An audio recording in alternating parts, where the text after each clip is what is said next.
This morning, Team Jesus, praise the Lord for a new day. It's September 29, 2025. Praise God. At tayo ay nakaraos at ngayon ay panibagong umaga na naman na tayo magpasalamat sa ating Panginoong Kristo at dahil di available si Tito Brian ay ako muna ang mag-share ng aking testimony. So, isang malaking pribilehiyo na ako ay makapagbigay sa inyo ng aking testimony, ang kabutihan ng ating Panginoon Kristo sa aking buhay. Oh, hallelujah! Praise the Lord Jesus Christ, King of Kings and Lord of Lords.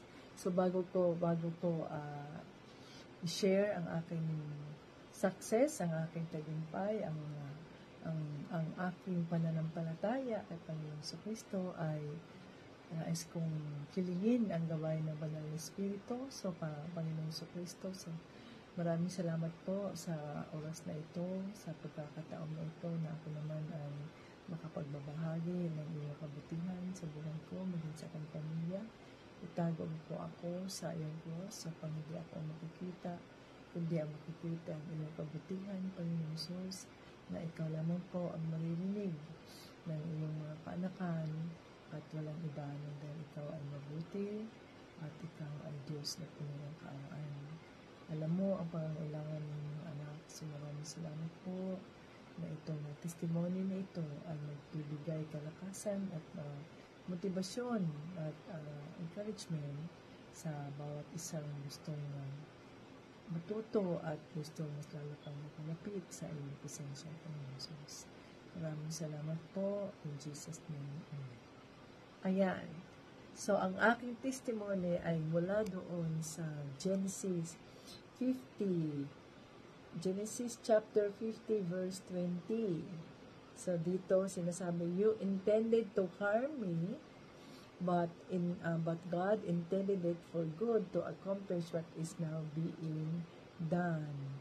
Genesis 50:20.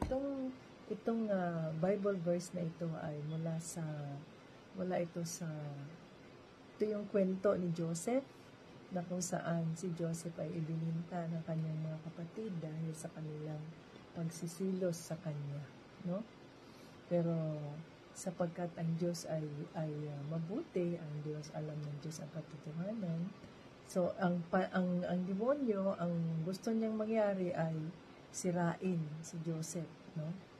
Pero, ang plano ng Diyos ay, ang intention ng Diyos ay gawing mabuti itong sitwasyon na nangyari para sa kanyang plano, no?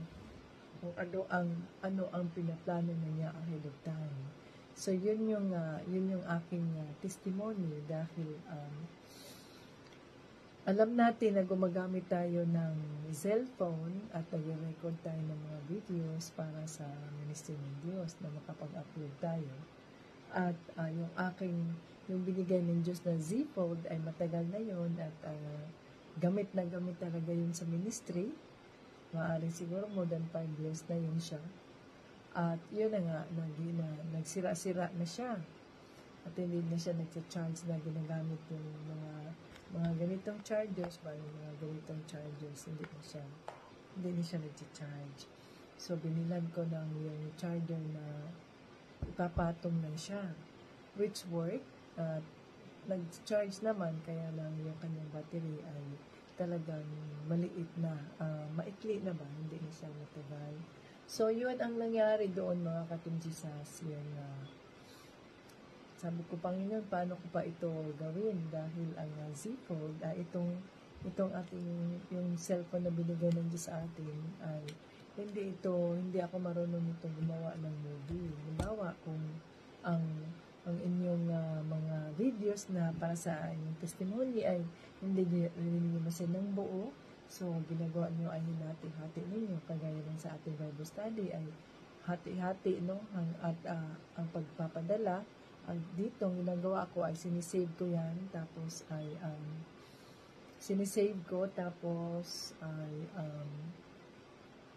ginagawa kong movie. Pero dahil nga sira na yung aking Z Fold at hindi na siya makahold ng matagal, ay nahihirapan ako. So sabi ko, Panginoon, so anong gagawin ko? Ito yung ginagawa ko po para sa iyong kapurihan. So anong gusto kong, anong pwede kong gawin? So ayan, nag-pray ako. Samantala sa kabilang linya, kabilang side pala kay Tito Brian, siya ay nai-stress sa kanyang cellphone na S21 dahil maraming nagpa-pop up at nagkakaroon daw ng virus. So, ang sabi niya ay naiinis na daw siya at papalitan na niya. So, wala akong alam. Pumunta siya sa Verizon at ayun na nga, ay papaayos daw niya. Hindi pa papaayos ay papalitan niya. Okay, so yun na nga, nandun siya sa Verizon, ang plano ng demonyo ay sirain siya, no? Si Tito Brian, sirain niya, magalit siya, ma-stress siya, at ayun.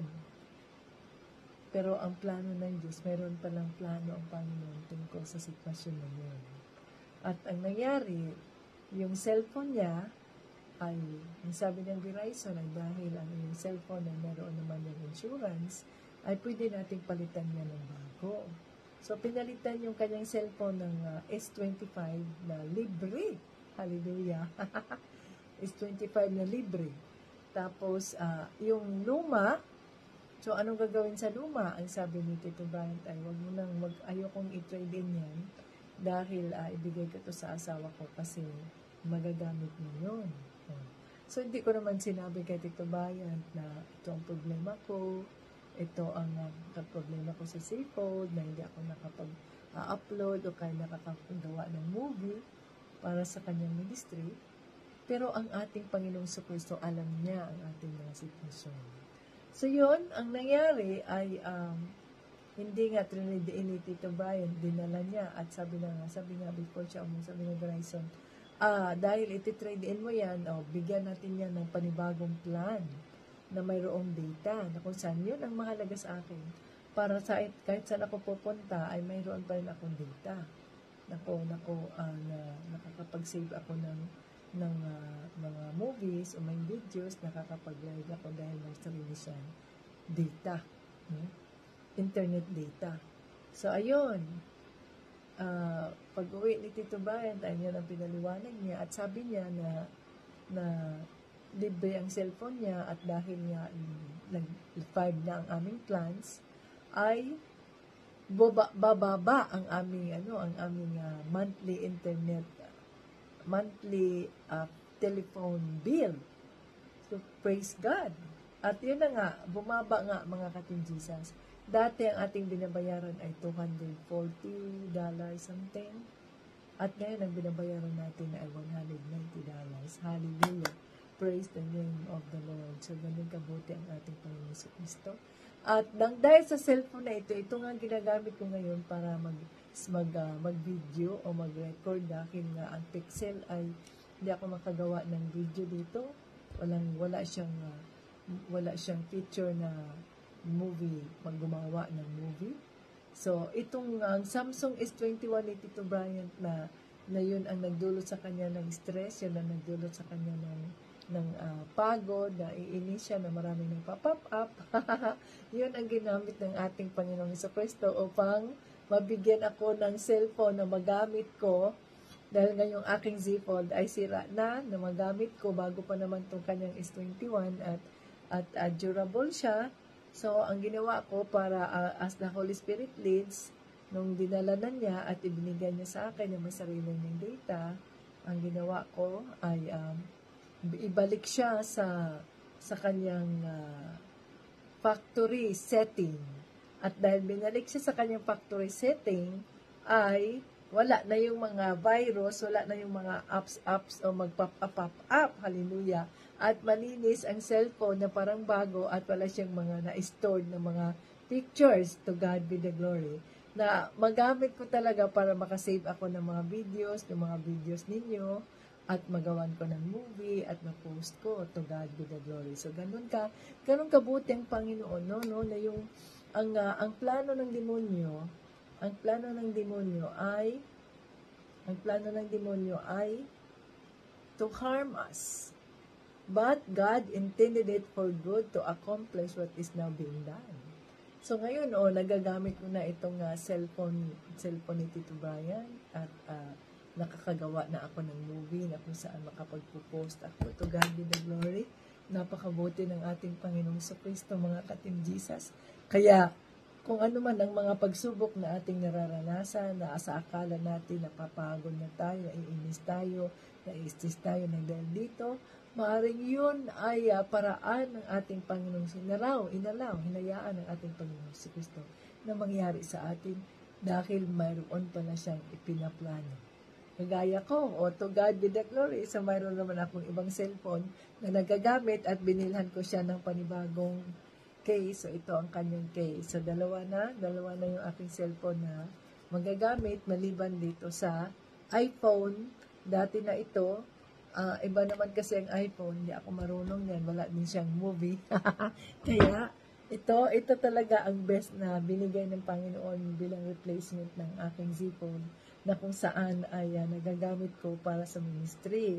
Hallelujah, to God be the glory. Kaya, kung mayroon man tayong mga pagsubok at sa akala natin ay bakit ganito, negatibo naman to, no? Maaring yun nga ang plano ng demonyo sa mga buhay natin.